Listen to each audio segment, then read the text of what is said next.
الحمد للہ والصلاة والسلام علی سیدنا و مولانا و ملجانا و مولانا محمد صلی اللہ علیہ وسلم النبی الامی العربی القرشی الحاشمی الابتحی المکی المدنی الحامی الشاہد المشہود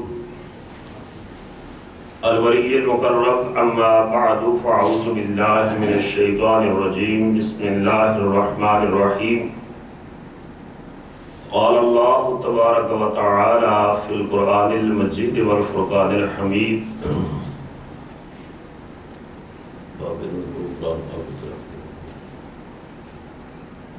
کما ورد فی سورۃ البقرہ یسألونک عن الخمر والمیسر قل فیہما اسم کبیر ومنافع للناس واسمہما اکبر من نفعہما وقال اللہ تبارک و تعالی کما ورد فی سورۃ النساء لا تقربوا الصلاة وانتم سکارى حتى تعلموا ما تقولون وقال اللہ تبارک و تعالی کما ورد فی سورۃ المائدہ انما الخمر والمیسر والانصاب والازلام رجس من عمل الشیطان فاجتنبوه لعلکم تفلحون صدق اللہ مولانا العظیم۔ اللہ جل مجدہ کی حمد و ثنا اور حضور راحت قلب و جان صلی اللہ تعالی علیہ وآلہ وسلم کی بارگاہ کریمانہ میں عقیدتوں، محبتوں اور چاہتوں کا خراج پیش کرنے کے بعد واجب الاحترام بزرگوں، دوستوں اور عزیز ساتھیوں، آج کے جمعے کا جو موضوع ہے یہ بہت زیادہ اہم ہے اس اعتبار سے کہ جس قسم کے ملٹی کلچرل سوسائٹی کے اندر ہم رہ رہے ہیں، اس میں بہت ساری من گھڑت مجبوریاں ہم مسلمانوں نے اپنی بنا رکھی ہیں، جن میں اسلام کے احکامات بڑے واضح ہیں۔ اس اعتبار سے یہ جاننا کہ اسلام کا حکم کیا ہے، بالخصوص جو لوگ کاروبار کرتے ہیں اور شراب رکھتے ہیں کاروباروں میں، اور پھر شراب بیچتے ہیں، پھر شراب کی خرید و فروخت کرتے ہیں، پھر شراب کے اندر انوالو ہوتے ہیں، تو میں نے مناسب سمجھا کہ آج خمر کے حوالے سے، شراب کے حوالے سے ڈیٹیلڈ ایک لیکچر جو ہے وہ ڈیلیور کیا جائے، تاکہ پتہ چلے اللہ اور اس کے رسول صلی اللہ تعالیٰ علیہ وآلہ وسلم کا حکم اس حوالے سے کیا ہے۔ ایک بات واضح رہے کہ عرب کے معاشرے میں، جس میں وحی اتری مکہ مکرمہ میں، اس میں شراب اسی طرح پی جاتی تھی جس طرح ہمارے ہاں سوڈا پیا جاتا ہے، پانی پیا جاتا ہے۔ اب جب اسلام کی تحریک کا آغاز ہوا تو ابتدا ہی سے شراب کی حرمت کا حکم نہیں آیا، بلکہ گریجولی ریولیشن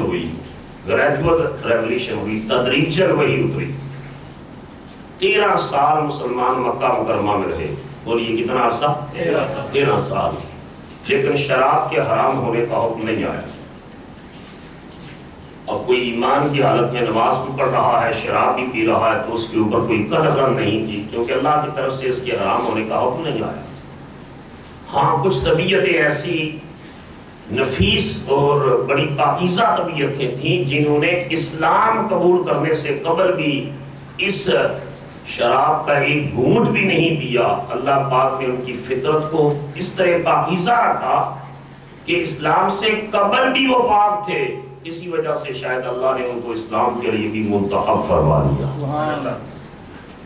پھر مائیگریشن ہوئی اور مدینہ طیبہ آئے تو 2 سال گزر گئے، مجموعی طور پر اسلام کا آغاز ہوئے کتنا عرصہ ہوا؟ 15 سال، بولیے کتنا؟ 15 سال۔ حضرت عمر رضی اللہ تعالیٰ عنہ اور حضرت معاذ رضی اللہ تعالیٰ عنہ حضور کی بارگاہ میں حاضر ہوئے، عرض کی یا رسول اللہ صلی اللہ علیہ وسلم اللہ کی بارگاہ میں شراب کے حوالے سے عرض کریں کہ اللہ کوئی حکم نازل کرے کہ فَإِنَّهَا مُذْهِبَةٌ لِلْعَقْلِ وَمُسْرِبَةٌ لِلْمَالِ الْخَمْرُ مُذْهِبَةٌ لِلْعَقْلِ وَمُسْرِبَةٌ لِلْمَالِ کہ یہ مال کو ضائع کرتی ہے اور عقل کو زائل کرتی ہے. لہذا اس کے حوالے سے کوئی بیان ایسا کوئی فائنل آرڈر اللہ کی طرف سے نازل کیا جائے. چنانچہ حضرت عمر کے اس سفارش پر حضور علیہ السلام کی بارگاہ میں جو انہوں نے کی تو سورہ بقرہ کی آیت نمبر 219 اتری. اس میں اللہ پاک نے ارشاد فرمایا یسألونک عن الخمر والمیسر، یہ لوگ آپ سے شراب اور جوئے کے بارے میں سوال کرتے ہیں. What is Islam's injunctions about gambling and wine? قُلْ فِيهِمَا اسْمٌ كَبِيرٌ وَمَنَافِعُ لِلنَّاسِ وَإِسْمُهُمَا أَكْبَرُ مِن نَفْعِهِمَا. آپ ارشاد فرما دیجئے کہ ان دونوں کے درمیان نفع بھی ہے اور نقصان بھی ہے. شراب اور جوئے کے اندر نفع بھی ہے اور نقصان بھی ہے، لیکن ان کا جو نفع ہے ان کا وہ کم ہے اور ان کا نقصان زیادہ ہے. نقصان نفع سے زیادہ ہے. اس اعتبار سے جو ایسی طبیعتیں تھیں جو پہلے بھی اس کے قریب نہیں جاتی تھیں وہ تو ویسے ہی شراب کے قریب نہیں گئی، لیکن جو لوگ شریعت کے مزاج سے واقف تھے اس دن انہیں شراب چھوڑ دی کہ اللہ کہہ رہا ہے کہ اس کا نقصان نفع سے زیادہ ہے. تو جب اللہ پاک خود یہ اعلان فرما رہا ہے کہ نقصان جو ہے وہ نفع سے زیادہ ہے تو اس چیز کے قریب نہیں جانا چاہیے. کچھ طبیعتیں ایسی تھیں کہ اس حکم کے نازل ہونے کے بعد وہ شراب کو انہوں نے چھوڑ دیا اور اللہ اور اس کے رسول کے حکم کی اتباع و اطاعت کر دی. لیکن چونکہ فائنل آرڈر نہیں تھا. اور نفع کیا ہے؟ ایک وقتی سکون تو شراب دیتی ہے، ایک ٹانک کی طرح، کسی ایسی میڈیسن کی طرح جس کی سے بندہ تھوڑی دیر سکون، ایک انر سیٹسفیکشن ایک محسوس کرتا ہے، یہ نفع ہے. اور جوا کے اندر کبھی تھوڑا بہت انسان کو فائدہ ہو جاتا ہے، یہ نفع ہے. لیکن قرآن نے کہا وَإِسْمُهُمَا أَكْبَرُ مِن نَفْعِهِمَا، ان دونوں کی کا نقصان ان کے نفع سے زیادہ ہے.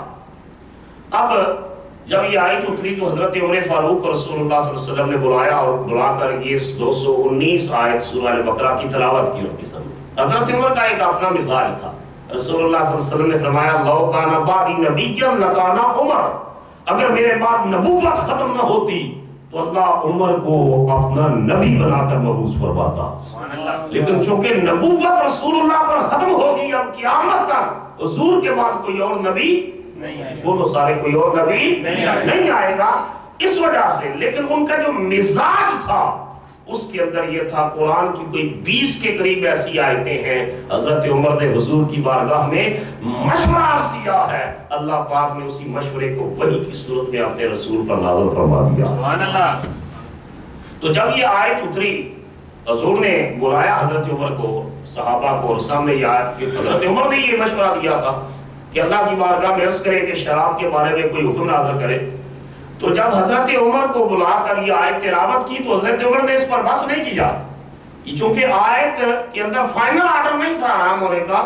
ایک اس کی اہمیت کو بتایا کہ نفع بھی ہے، نقصان بھی ہے، نقصان نفع سے زیادہ ہے. جب حضرت عمر نے یہ آیت سنی تو پتہ ہے کیا عرض کیا؟ انہوں نے اسی وقت دعا کے لیے ہاتھ اٹھائے اور عرض کیا اللہم بین لنا فی الخمر بیانا شافیا.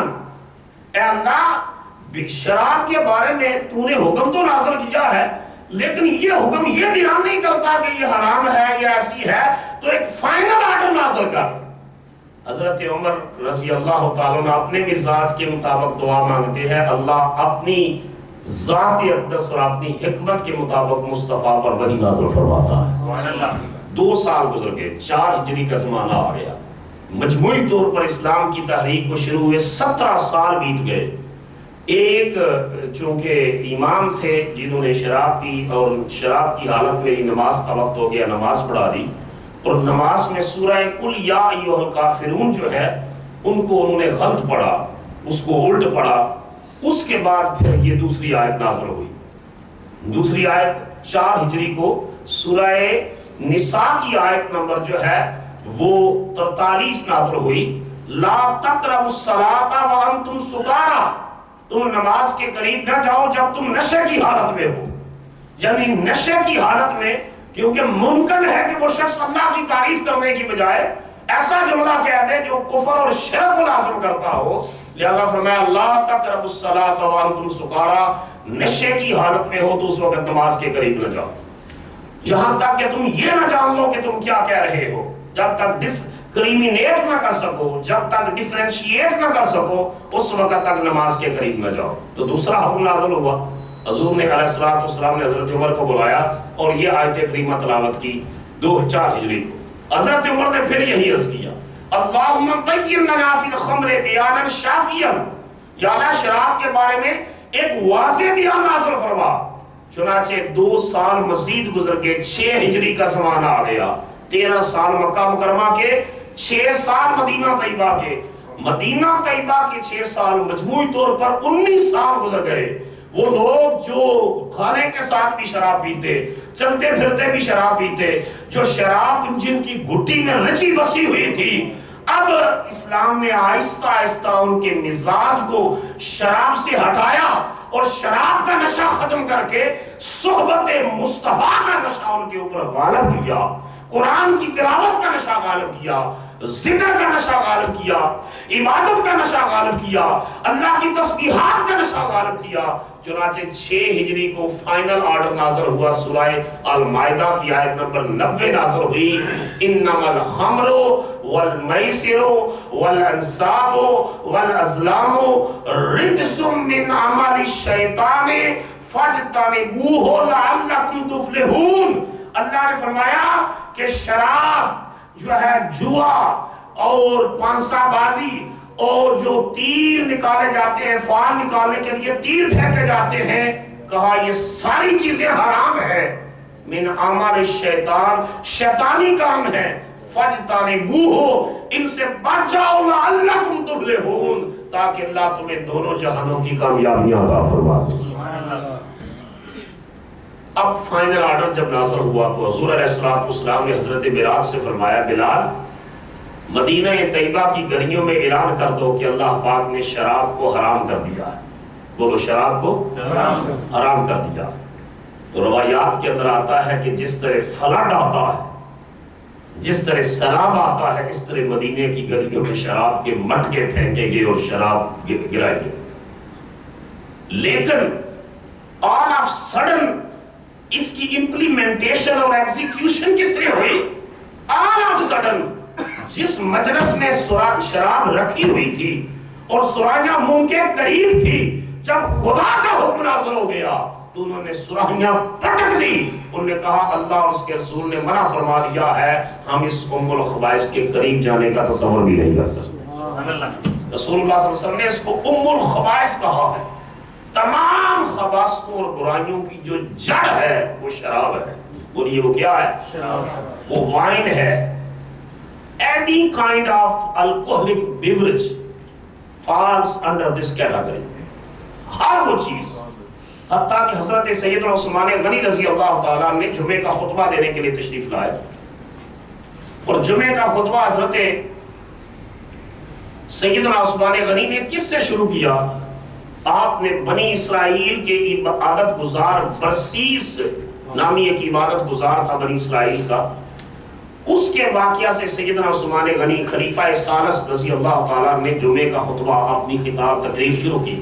آپ نے فرمایا کہ بنی اسرائیل کا ایک عبادت گزار تھا جس نے 220 سال اللہ کی عبادت کی۔ بولیے کتنا عرصہ؟ 220 سال۔ اب بادشاہ وقت اس کے اوپر ناراض ہو گیا اور اس نے اس کو بدنام کرنا چاہا۔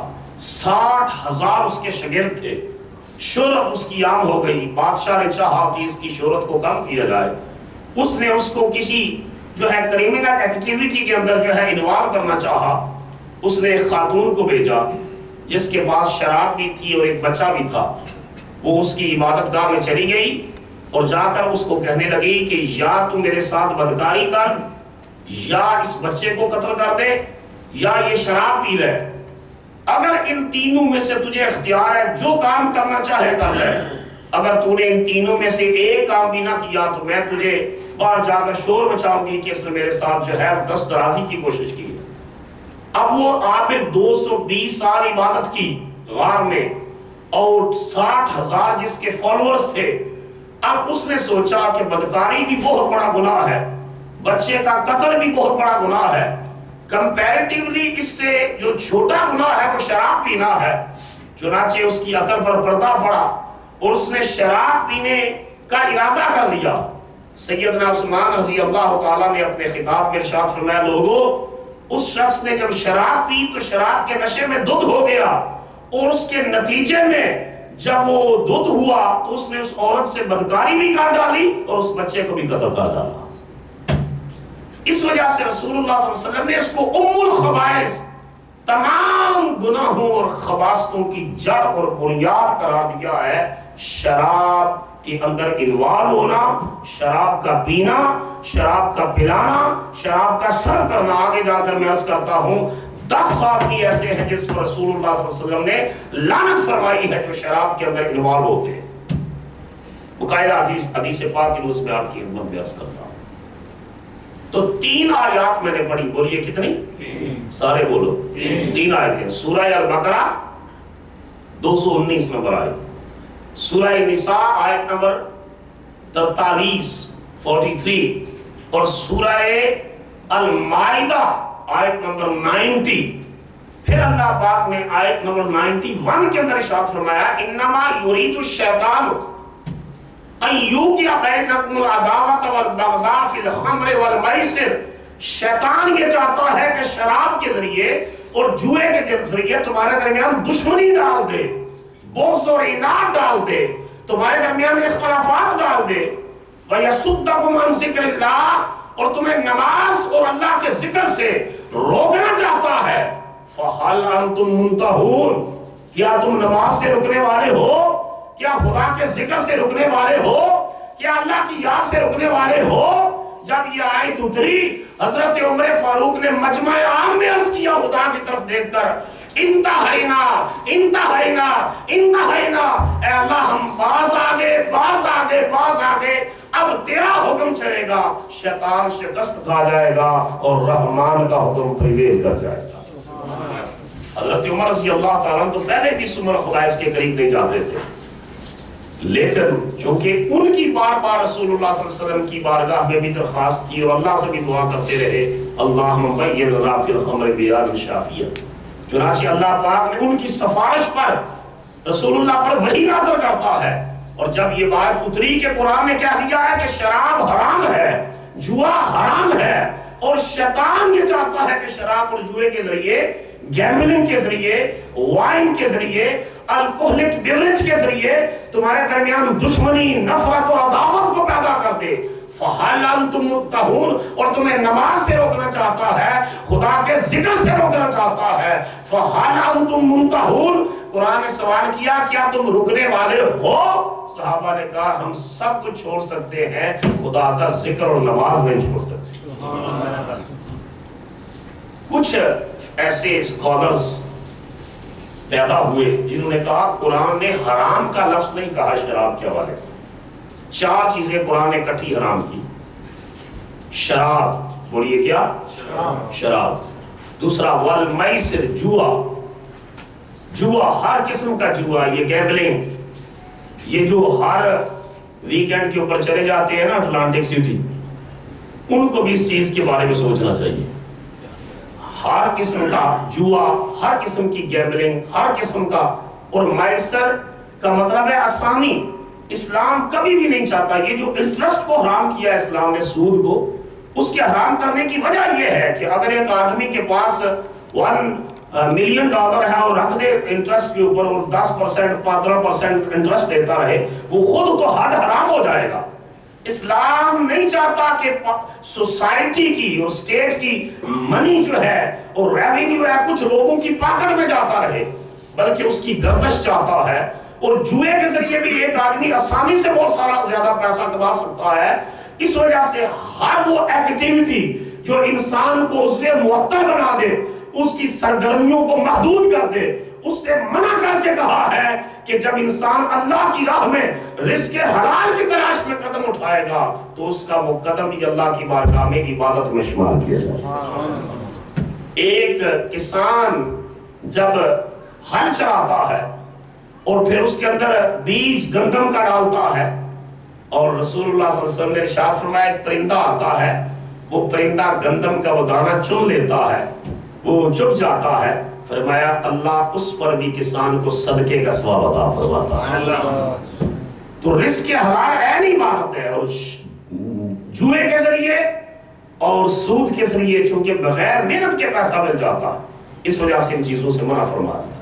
پھر انصاب ایسے بت رکھے ہوئے تھے، اور پتھر تھے خانہ کعبہ کے ارد گرد جن کے اوپر جانور ذبح کرتے اور پھر ان کا خون ان پر لگا دیتے اور اس کو باعث اجر سمجھتے، اللہ نے اس کو بھی حرام قرار دے دیا۔ پھر ازلام ایسے تیر تھے جن کے ذریعے فال نکالتے اور ان تیروں کے ذریعے جوا کھیلتے، اس ازلام سے جوا کھیلنے والے تیروں کے استعمال سے بھی منع فرما دیا، چار چیزوں سے منع فرما۔ اور قرآن نے اس کے لیے رجس کا لفظ استعمال کیا، بولیے کیا لفظ؟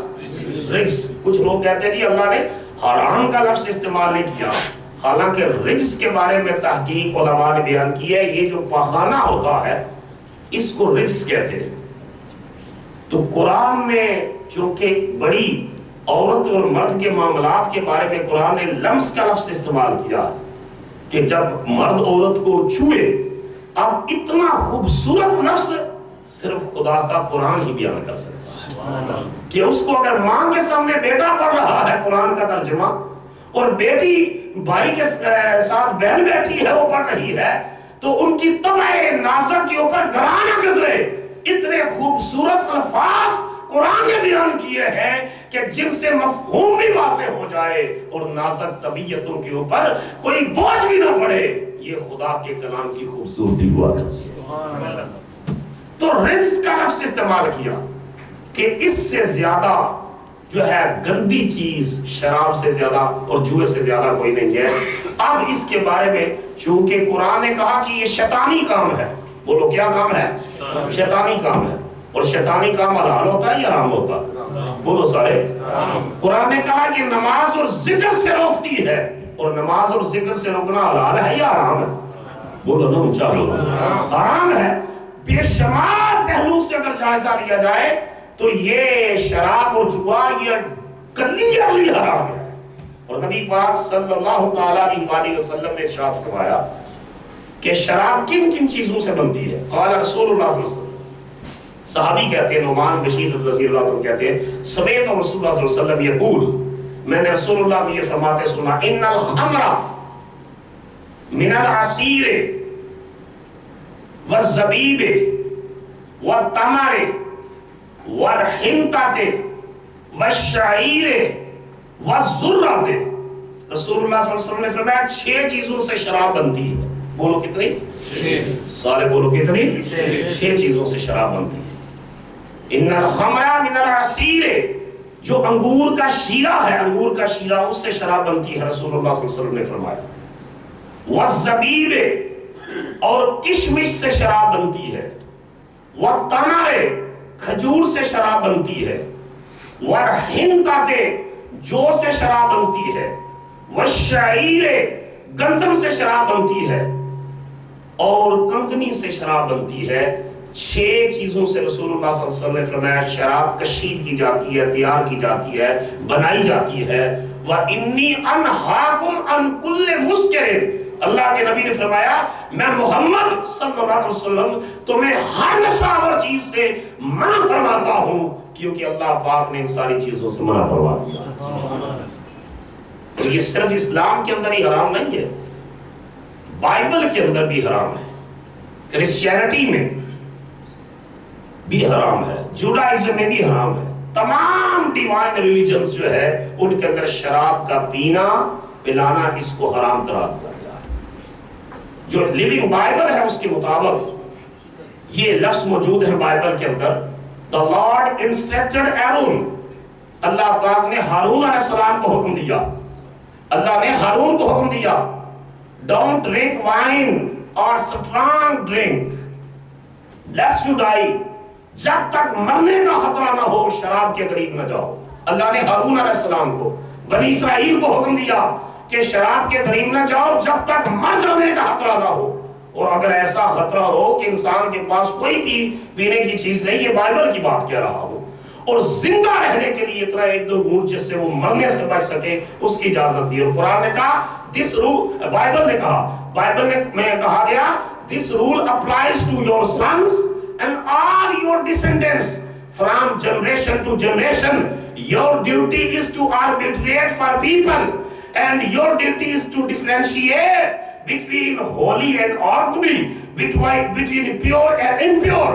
کہا ہارون یہ حکم صرف تیرے لیے نہیں، تیرے بیٹوں کے لیے اور تیری آنے والی قیامت تک کی نسلوں کے لیے بھی ہے۔ ہارون تیرا فرض ہے کہ لوگوں کو بتائے حلال کیا ہے اور حرام کیا ہے۔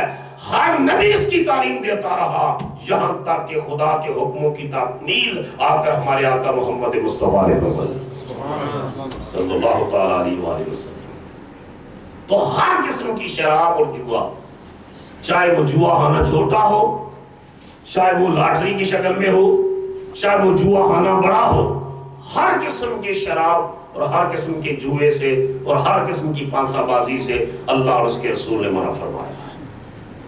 یہ مجبوری رکھنا جی ہمارا سٹور چلتا نہیں ہے اس کے بغیر، یہ مجبوری رکھنا کہ کاروبار اس کے بغیر چلتا نہیں ہے، ہم کس طرح گزارا کریں گے، بیوی بچے کس طرح پالیں گے کہ جب تک شراب نہ ہوگی ہماری دکان پر، ہمارے کاروبار میں، ہماری جو ہے وہ بیچنے کی جگہ پر، یہ ایسا عذر لنگ ہے جس کی شریعت کے اندر کوئی گنجائش نہیں ہے۔ انسان رزق کے لیے مارا مارا پھرتا ہے، اگر وہ رازق کی مرضی پر چلے تو خدا اٹھا کر رزق اس کی جوڑی پر رکھ سکتا۔ وہ رازق کو راضی کرے تو وہ خود رزق اس تک پہنچا سکتا ہے۔ نبی پاک علیہ الصلوۃ والسلام نے ابو داؤد شریف کی حدیث ہے، لعن رسول اللہ صلی اللہ علیہ وسلم فی الخمر عشرۃ، نبی پاک علیہ الصلوۃ والسلام نے شراب کے اندر کسی بھی حوالے سے انوالو ہونے والے 10 افراد پر لعنت فرمائی ہے۔ بولیے کتنے؟ 10۔ سارے بولو، پیچھے تک آواز آئے، کتنے؟ 10۔ صرف ایک آدمی نہیں، a person who distills it، جو شراب نچوڑتا ہے، one for whom it has been distilled، جس کے لیے نچوڑی جاتی ہے، one who transports it، جو اس کو ٹرانسپورٹ کرتا ہے، اپنی گاڑی میں لے کر ایک جگہ سے دوسری جگہ جاتا ہے، one for whom it has been brought، جس کے لیے لائی جاتی ہے، one who drinks it، جو شراب پیتا ہے، one who، چھٹے number per one who serves it، جو شراب پیش کرتا ہے، کسی ہوٹل میں کام کرتے ہوئے لوگوں کو سرو کرتا ہے اور کہتا ہے میں تو نہیں پیتا، بس میں تو آگے دیتا ہوں۔ who serves it، رسول اللہ نے فرمایا جو لوگوں کو پیش کرتا ہے اس پر بھی خدا کی لعنت ہے۔ who sells it، جو اس کو بیچتا ہے، who buys it، جو اس کو خریدتا ہے، for whom it has been bought، جس کے لیے خریدی جاتی ہے، اور lastly 10 نمبر پر فرمایا for whom who takes money from it، جو اس کا رزق لے کر، اس کی آمدن لے کر کھاتا ہے۔ مدینے والے مصطفیٰ نے ان 10 افراد پر لعنت فرمائی۔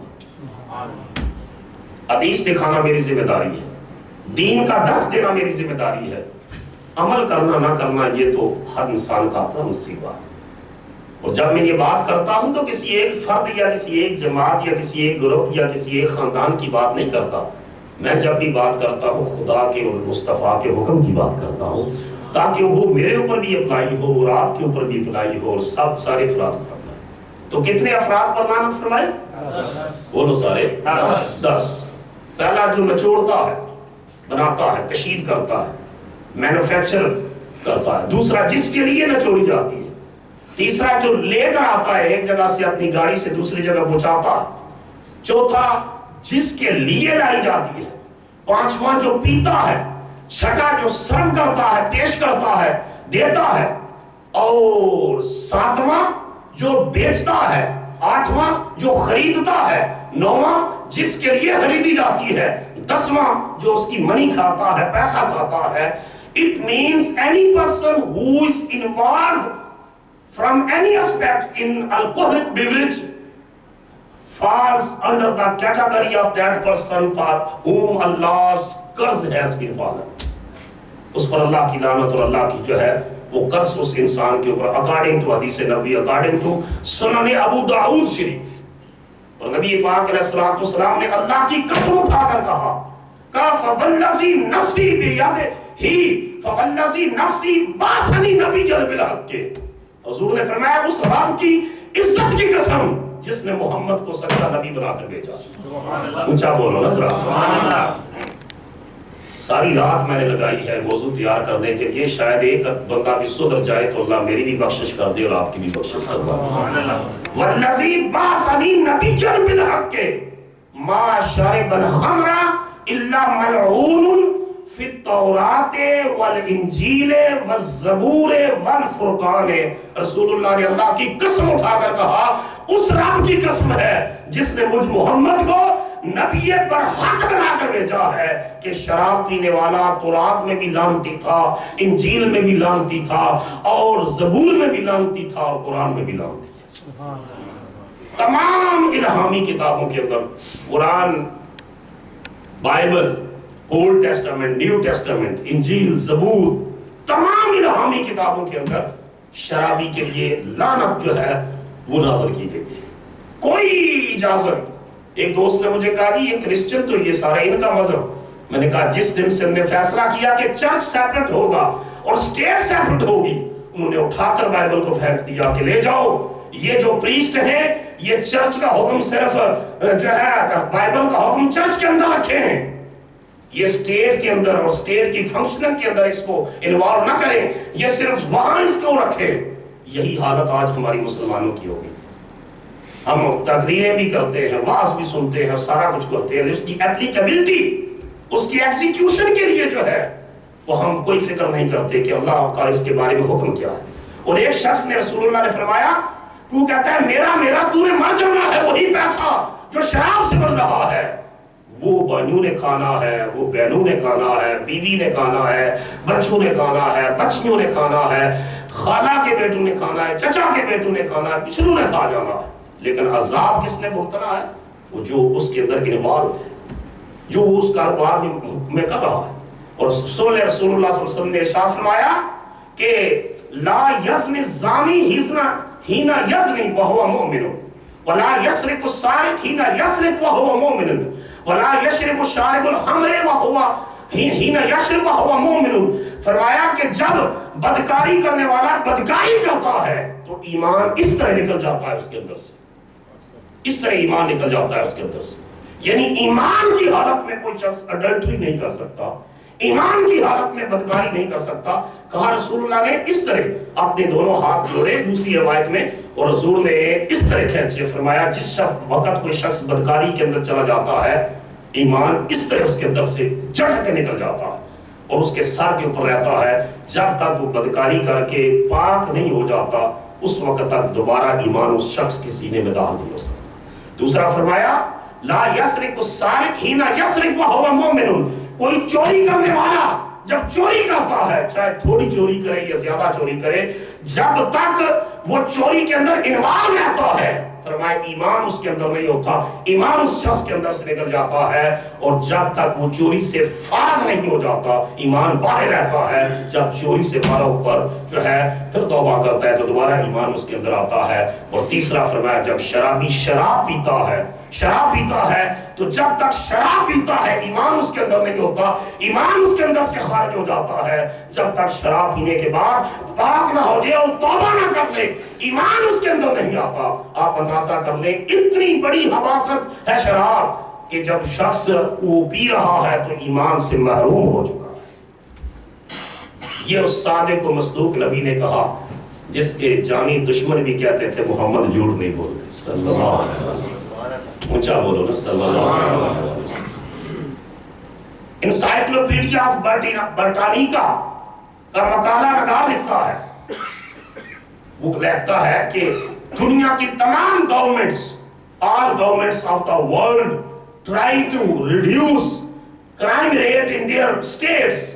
Specifically, they try to control alcoholic beverage, but they failed. But a quite different kind of religious control was adopted in 7th century in Islam. He wrote Islam. Quran simply condemned wine, and the result was outstanding and effective prohibition wherever the devout followers of Prophet Muhammad found in Arabia. sallallahu alaihi wasallam.